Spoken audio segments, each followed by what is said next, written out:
Alright, so yeah, so currently golden hour is not very good. Well, I mean, there's no one on the cardio machines. I'm surrounded. We might go straight to. Okay, so golden hour is actually just not good. Basically, we had like golden hour is just really bad right now. Literally on our nine o'clock we had two women, and then two at 3 o'clock we had another woman.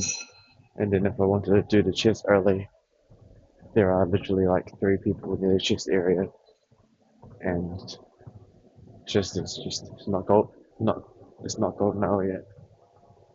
Usually from pattern, no, usually from pattern recognition after cardio, golden hour should be a lot better. But currently, since we're still in the cardio session, people are still here, but they'll have to go to sleep soon. So I'll just gotta do the cardio and be patient. But yeah, right now golden hour is just absolutely terrible. Not a single thing is available. Some guys at the Smith machines, so can't do that. There are two females on the stairs, so I can't aim at that direction. There's also another female on the right, so I can't aim that direction. So this is like the last spot I can go. The chess machines are occupied by two people, and it's just not good golden hour. That's why even coming earlier sucks.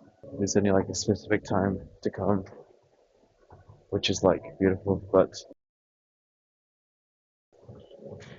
yeah. So like I said, in pattern recognition, golden hour is not good earlier. You have to wait until everyone goes to bed. And again, majority of the golden hour, no, correction, usually people that are here have not gone to bed yet, so they'll go to bed soon. They need a little bedtime and they can't stay up that long. So yeah. So it looks like the Smith machine's still occupied, and so is the chess machines as well. Everything's occupied, and this is like the last spot I can go for the treadmill because if I go anywhere other, if I go anywhere else, yeah, it's just gonna be a female. Yeah, I don't know. It seems like Golden is busy. I'll see how it goes. Usually, it's only after cardio is when we actually analyze the golden hour. By the time we finish the cardio, people should filter out.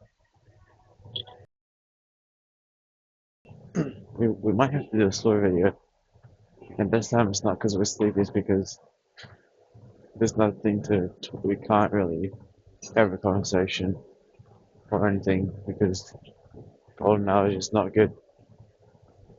And I mean, Pure's got some barriers, so technically, yeah.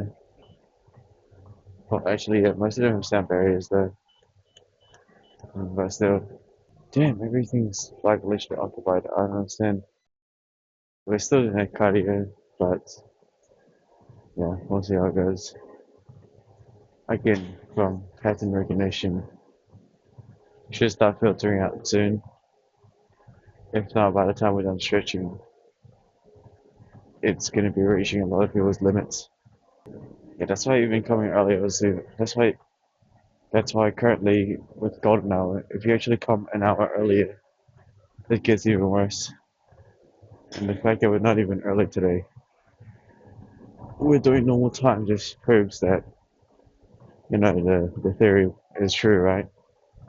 People who come here earlier haven't slept yet. So at this at golden hour, people are forced to leave because then they're not going to have any sleep for the whole day because they haven't gone to bed yet. No, because they haven't gone to bed yet. So they need a little sleepy sleep. So like as expected. Well, not really, but soon.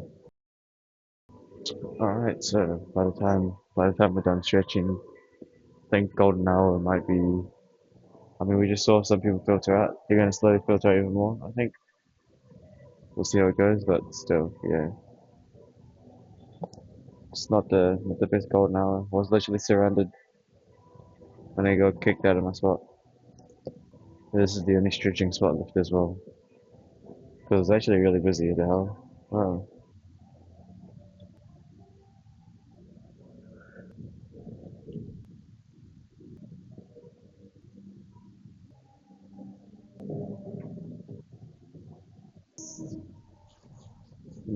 We're gonna use this instead. Because, I don't know, we're not gonna use the Smith machine right now. I don't think we are. Just gonna use this thing. Still not bad. It's only 15 kgs each side. 15 kgs each side. I wonder how good is that?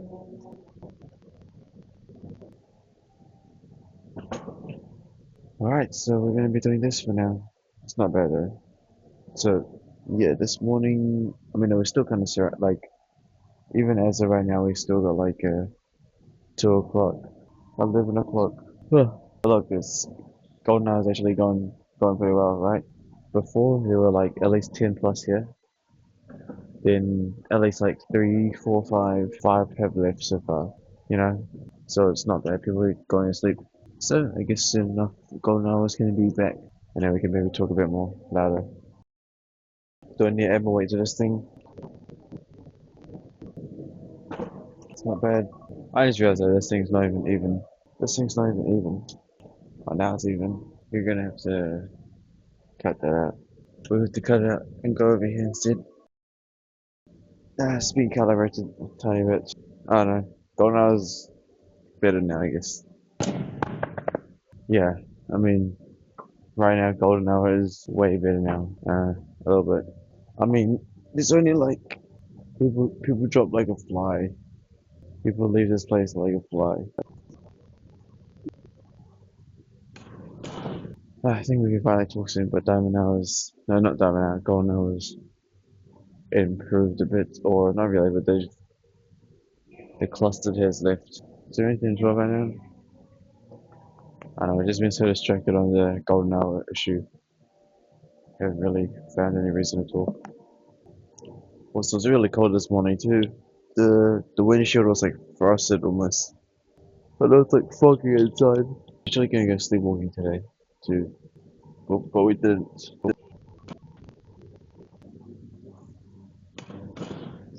Whoever architectures was not actually that even. Just gotta drink water and get through it. It's pretty. We gotta make like a story video today or something. Probably.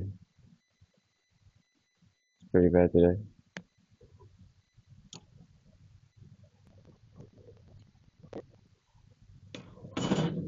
We're on 4.5s. No sound barriers on.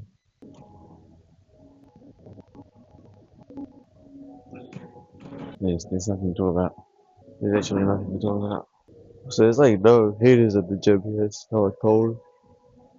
Like why is it cold in this gym? No, everything's just terrible today.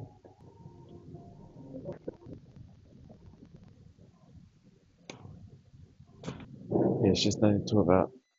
GG. I mean, technically we could talk about our factory, but everything's kind of self-explanatory. Yesterday we did like 5 hours of satisfactory, and we completed one of the entire new unlocks. That's pretty neat, and there's nothing to talk about. Plus, there's actually a lot of people have no sound barriers either.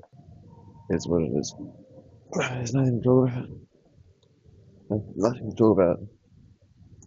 We'll have to give you guys a story video today. It is what it is. It's supposed to be cold as well. Also, we're only like a tiny bit sleepy, but that's only because we're sitting here doing nothing.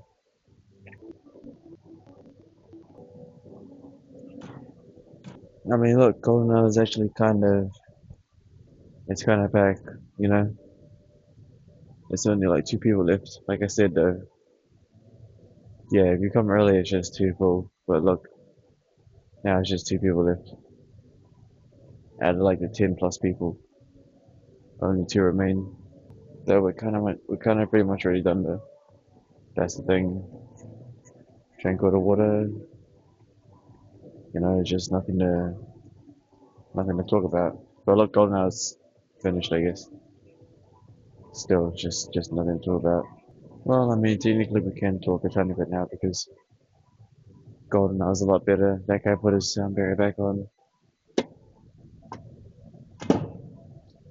But still, it's just, what does it say? What is there to talk about besides Factory, which is doing pretty superb right now? Okay, pretty much, let's say, well, Factory right now and Satisfactory, it's chill. We make a lot of components. I just need to make a bit more. I just need to make a bit more blueprints for some other components, and then we should be good to move on to the next one. There's nothing really to talk about right now at all. There's nothing to talk right now, and I don't even know. There's nothing to say. Well, we could go check the weight, I guess. I don't know, it's been so boring at this point, and it's just nothing to talk about either. So I guess we just hit a story video today. It as well as just gonna have to do a story video today. There's nowhere in it. 69.65. Excellent. Is there anything else to say? Not really, but Golden Hour's bit of man. But we'll move on to like the story video soon, you know? But yeah, I guess I could talk about this morning and why it was not that good. Literally, I was gonna do a walk, and then two females went to the treadmills, their peers, which forced me away, and then I wandered around, and then the Smith machines were taken, the chest machine was taken, and also to the other side was another female on a treadmill, so I had to throw myself in the corner on the other side.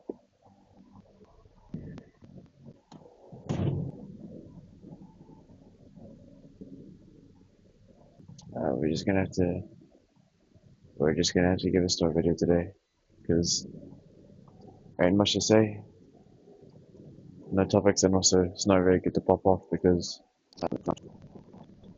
alright, sure, appreciate it. I'll just see you guys in the next segment. That's fine. Actually, I think it's because we didn't. I think it's because we need to sleep more as well. Yeah, super low, super low this morning too.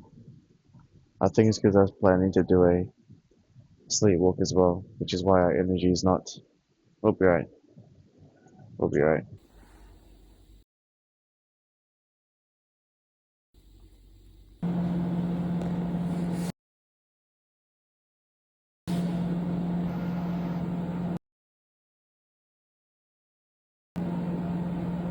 What's up, guys?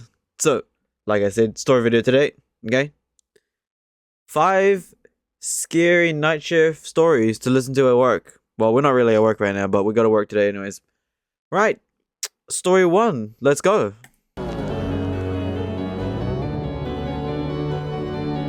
We're gonna be the Let's Read guy. He's kind of the goat. Lock in. So I'm a vet, and I specialize in farm animals, livestock, and particularly horses. Hey, we got that sparkling water again. It's gonna explode. Oh my god, it's gonna explode. Nah, we're good.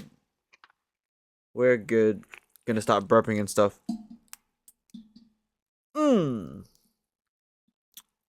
Alright. This means I'm often on call and working the night shift. I was on a call on this particular night when this happened, and I thank the Lord that I was, and also wish that I wasn't.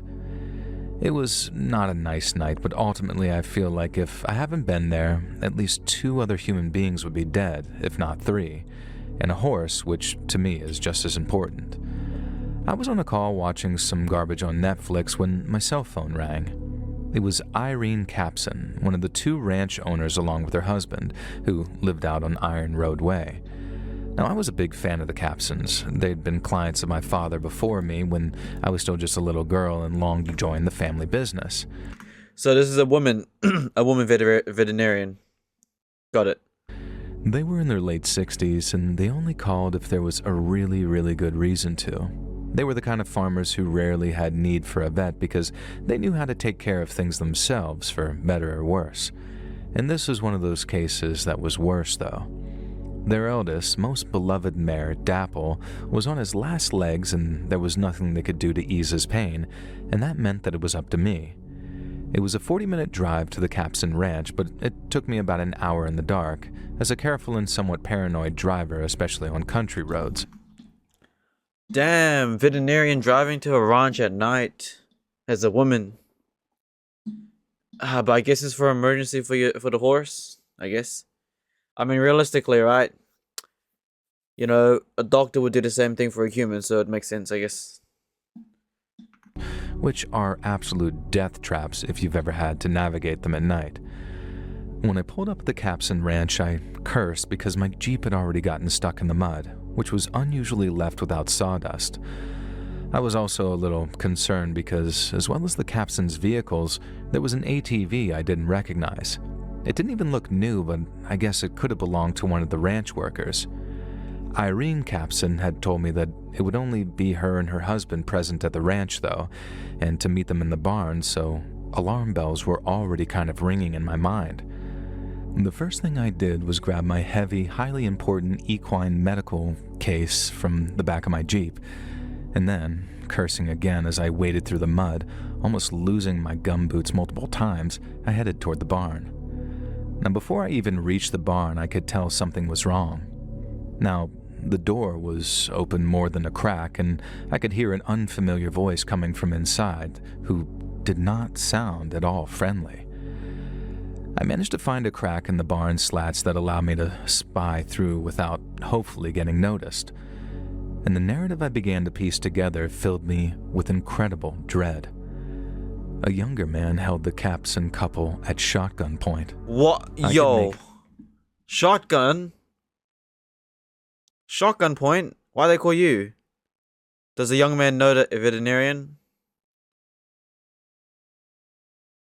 Out everything they were saying. I won't recount it at all because a lot of it simply involved the younger man, whose name was Daniel, cursing a lot at his parents. He was throwing some really vile, unrepeatable language out there, things I'd be ashamed to say to anyone, let alone my own parents. Oh, so it's the son that's holding his parents hostage with a shotgun. Okay. And that's something else I learned. Daniel was their son. His purpose for being at the farm was to try and persuade the couple to loan him $30,000.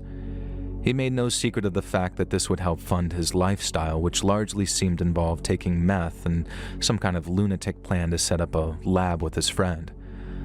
Apparently, the friend was providing the lion's share of the funds, and the Capsons were begging Daniel to realize that this was a scam. There would be no meth lab. They would not become the real-life Walter and Jesse, and at best, he would blow the money on drugs. Daniel's response to this was to threaten to blow them away and simply take everything he could. He claimed he knew the safe code, and as much as it would destroy him to kill his own parents, it would destroy him even more if he couldn't get the money. I knew I had to step in. I snuck away from my spy hole and slipped through the crack in the door. Now, the kid hadn't noticed me, and neither had Irene Capson. Unfortunately, the dad Capson did notice me and couldn't stop the look of relief from crossing his face. Why? Wait, your son's got a shotgun. What does she have? Why would you walk into danger? Shouldn't you just call the police? You know? What's she gonna do? My man's got a shotgun, and you're a woman.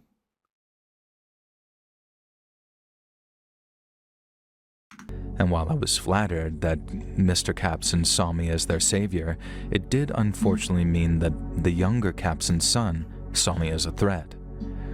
He whirled around. The shotgun was now pointed at me. What is the thought process there? Let's go save them.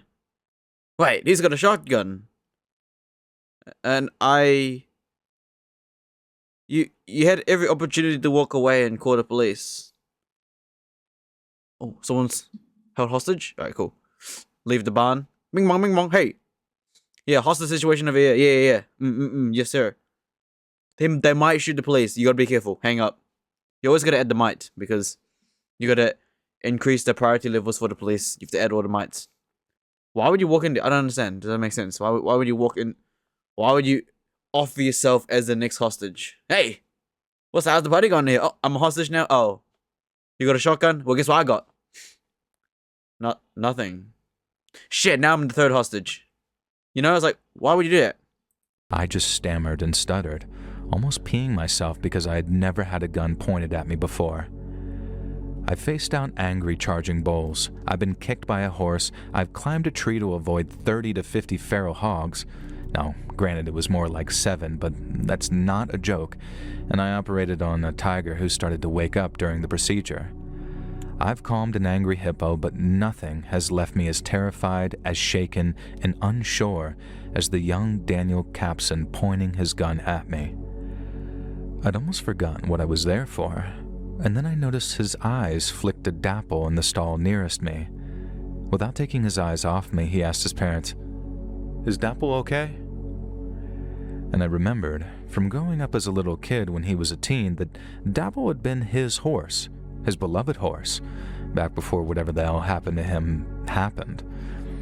Now, over his shoulder, Irene admitted that no, Dapple was not okay, that I'd been called to the ranch late at night to see if there was anything I could do to ease Dapple's suffering. Then Mr. Capson started pleading with his son, begging him, asking him if that's really what he wanted Dapple's final memory of his beloved boy to be. And at first I thought that Daniel was too far gone, that his love for drugs outweighed his love for Dapple, and then he began to cry and asked me if I could save him. I lied and said yes. I told him that I needed to reach into my medical bag to grab some equipment to help make Dapple better. Not many people know this, but some vets carry pistols as part of their medical kit, Hold on now. So you got a gun? particularly vets who specialize in horse care. It's often the easiest and most painless way to put a horse to sleep. Okay, I don't know much about farmers and stuff, but are you basically just saying you're gonna just shoot the horse and kill it to ease its pain? I thought like veterinarians would have like some kind of injection or something, no? I don't know. Okay. Bullet through the center of the brain. And that hadn't been the plan for Dapple, let me just say that, but it was certainly my plan for their son. What? I pulled the pistol out, aimed it at him, and unwaveringly told him to drop the shotgun. Daniel was a broken man at this point. He told me through tears that the shotgun wasn't even loaded, that he'd never shoot his parents, and that I could shoot him in the head if I wanted to end his pain, as long as I promised to do all I could for Dapple. I had no such intention of shooting him, but I did demand that he drop that gun. However, to all of our horror, the shotgun was loaded. Oh. I'm guessing by accident or somehow including a single shell left over. The gun bounced off a wooden plank on the barn floor and managed to fire into the ceiling. It scared everyone but caused no damage, thank God, but it caused the other 3 horses in the barn to go absolutely crazy. So now I was surrounded by 3 screeching, braying horses, as well as a wailing Capson family. From the fact they'd all collapsed to the ground at this point and pulled each other into a reconciliatory family hug, I figured I was safe. I still made a point of grabbing the shotgun and tossing it out of the barn, then immediately went to Dapple. The rest can be summarized here, though. Dapple, despite being an old horse, just had an infection. He wasn't dying, and I was able to save him, and the local cops showed up before any of us had a real chance to call them. The current deputy sheriff grew up with Daniel, was one of his best friends, in fact, and between all of us and an unwillingness to ruin Daniel's life even further, we were able to avoid any criminal charges.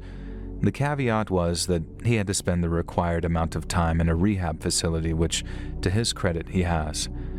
5 years later, Daniel was a head rancher on the farm, giving his parents a chance to enjoy semi-retirement. I'm his go-to veterinarian, and I'd spend a lot of time there. Now, I wouldn't say that we're romantically close, but we are becoming good friends. Sober, clean Daniel is the lovely, lively, smart teenager that I remember. So while that was the most terrifying night shift of all time and the most terrifying moment of my life, I can't help but feel proud. I saved a family. I saved a man from addiction, and most importantly, I saved a horse. Dapple lasted a few more years until he passed away peacefully in his sleep, and Daniel is currently training Dapple Jr., and I'll be honest, I'm putting a little extra effort into that horse's medical care and upkeep. A dark story with, at least currently, a happy ending, and I wish they could all end like this. Huh. Interesting. I don't know much about that farm life, you know? Don't know much about that farm stuff. Don't know, man. I don't know about that, like, rancher and, like, you know. I know that ecosystem exists. It's a ecosystem. I know that ecosystem exists, but obviously I wouldn't know. I wouldn't know.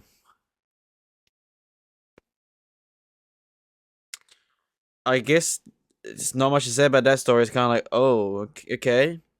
You know, ecosystem's a bit different, so we don't know what the norm is. Maybe they point guns at each other all the time or something. I don't know. It's because they live on a ranch, so there's no other humans nearby. So it's like a little community and stuff, right? Something like that. Something like that. That's usually what happens in those, like, ranch stories, right?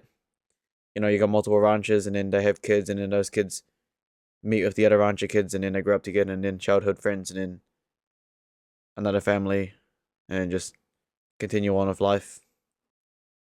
You know? Alright, let's do one more story. Story 2, lock in. That was okay. That was not exactly an ecosystem we would know, so yeah. I work at a grocery store that I won't name in Detroit, and I work almost exclusively on the third shift, so thankfully I don't have to deal with customers, and I spend most of my time stacking shelves and doing busy work. Chill. It might not sound like a glamorous job, but it's something to earn me a little money while I finish my college degree, which I'm actually set to graduate with honors. Now, it's very, very rare that anything weird happens during the third shift. Some of the workers can be a bit weird, but aren't we all who work at night? True. No, I'm just projecting, but I usually arrive at the store during closing time, by which all the customers have been tossed out on their butts. I don't know what happened in this particular case. Maybe she was hiding in the bathrooms or tucked away in a display or God knows what. But short version shorter, there was an elderly female customer left in the store with us when it should have been just us workers. Now maybe you'd imagine her wandering around lost or looking for her dead husband or demanding to know where we keep the pasta. Aisle 3, by the way. But no, she snuck through the whole of the store unseen, like solid freaking snake, and none of us had a clue that she was even in the store for the first hour of our shift. Now, the first sign that something was wrong was a sudden foul smell emanating from the fish department. Myself and my colleague Cherry rushed over there, curious as to what had suddenly caused a fish to just go rotten. Had a tuna exploded or something? But nothing could have prepared us for what we saw. The old woman had crawled inside the iced fish display, which was actually due to be emptied by one of us at some point, and she was rolling around inside of it, tearing fish apart with her bare hands and somehow treating them like her worst enemies. 911. Got a crazy woman in the fish display beating up the fish, and what? What are you doing? What are you doing? Where's the CCTV footage? There must be a CCTV footage. That's gonna go viral for real. That sounds hella funny. We watched in horror and I guess kind of amusement. We could only stare as she saw the guy. GG, when you use your fingernails to scrape your mouse pad, it's just there. Damn octopus sitting there, some kind of delicacy that they didn't port it in because God knows why. Apparently people eat these things, and squid. And she was muffled by the glass, but we heard her screaming something like, "There you are," at the octopus, and began trying to tear into it. Now, octopi are stretchy and pretty hard to just tear with your hands, so this old lady had the brilliant idea to just sort of gnaw on the octopus with her teeth. Only it turns out that she wore dentures, and after a number of attempts of biting the octopus's tentacles off, she got her dentures stuck in its forehead. no joke. This might be some kind of something a Gen Z person would do, but honestly, I'll just get my phone and record that. That sounds hella funny. Yo, she going crazy, bro. Look, she going crazy. Yo, what you doing, Grandma? You can't eat that squid. Ah, yo, this going crazy on YouTube, bro. Oh no, sorry. I'm old school. I record like this. But I guess now these days, because everyone does TikTok, they go like this. Because they record portrait, because... Yeah. Thankfully, someone had called the cops by now who showed up, but it was like nobody wanted to intervene. We wanted to see what she'd do next, and unfortunately, what that involved was smashing her way out of the glass cabinet housing the fish, creating an even more disgusting smell as she charged towards us. What the... We soon realized that there was more to it than fish. She'd soiled herself. Now, this might all seem funny to you, and frankly, it was right up until this moment. Then, covered in broken glass and bleeding profusely from shards, she lunged at Cherry, tackled her, calling her an octopus woman and accusing her of inserting eels into various orifices, and I think some troll grandson of hers had shown her some of the famous shock memes and it had just broken her brain.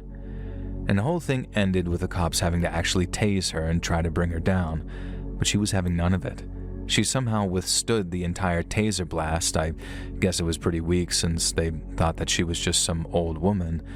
And then she charged back to the fish counter, grabbed as much seafood as she could carry, and then jumped on Cherry again. Now, the next thing we know, she's trying to force an entire octopus down Cherry's throat while... Yo, how... On the police there already? How does that even... Hold on, okay. This crazy woman jumped on your coworker. And then the police try to tase her. How do you manage to give the grandma time to run back, grab more octopus, run back to your coworker? How did she get back to the coworker so fast? How can she be shoving squid down her throat when there's police nearby? Just pull her off and then... I don't believe that story anymore, not gonna lie. That shouldn't be logically possible. How does the coworker not, and unless she's like speedy as hell, but how does she manage to run back there, grab more things and come back without the police? She already got tasered though, so how does that even just... Whipping me with some eel, and I know it sounds funny as hell, but it was honestly terrifying at the time. The fish were pierced with broken glass, and she was forcing broken glass down Cherry's throat. How is that even possible? The police are there. That doesn't make that literally does not make sense. And she was pierced with broken glass herself, meaning that she was cutting Cherry up. And so here's the final kicker. The old woman wasn't an old woman at all. She was an old man who had made a living as a fisherman and lost his livelihood thanks to commercial fishing and grocery stores like ours switching from locally sourced produce. He had dressed as his wife because after he went bankrupt during the Great Fish Recession, she died of a heart attack, and he blamed just about everyone he could, but mostly us. Apparently our store chain had been his biggest local client, and so it ended up being a tragic and horrifying and scary incident. Cherry suffered severe damage and bleeding to her trachea, as well as some scars all over her body from the broken glass. And the store managed to keep almost all mention of it out of the papers, and the poor psychotic fisherman was taken away to spend his remaining years in psychiatric care. I still work at the grocery store on third shift, but hopefully not for much longer after I graduate. Cherry's doing just fine now, but we all insisted that we were not willing to stock imported octopi in the fish counter from there on in. Stories hard to believe. I refuse to believe that the man or I refuse to believe that they allow a suspect to run back and grab some more things and come back at the coworker.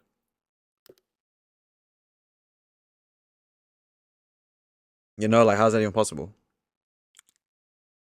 Matter of fact, if you're gonna taser the old woman, how could you have known to taser her if she's still attacking the coworker? You know what I mean? Like, that doesn't make sense. It doesn't make sense. I don't understand how that works. Doesn't make sense at all, right? You said that the police tasered her, but it had no effect. But how can you taser the old woman if she's on Cherry? And okay, let's say the old woman's off Cherry and is getting tased. How is Cherry? Wouldn't Cherry be like, you know, backing off, making some distance? And how do I allow her to grab more octopus and then come back? That just, it doesn't make sense on how that happens, right? The police should have easily stopped that. It's like, what were the police doing? You're standing there watching and run back? Like, how? It is what it is. Do we got one more story? The next one's gonna be like 10 minutes plus. We'll save it for next time, but yeah. Did not really make sense, to be honest. I don't believe that one. Doesn't make sense, alright? Alright, ladies and gentlemen, I appreciate it. Alright, I know today was a little short video, but yeah, it was pretty boring, huh? Is what it is. See you guys next time. Bye-bye.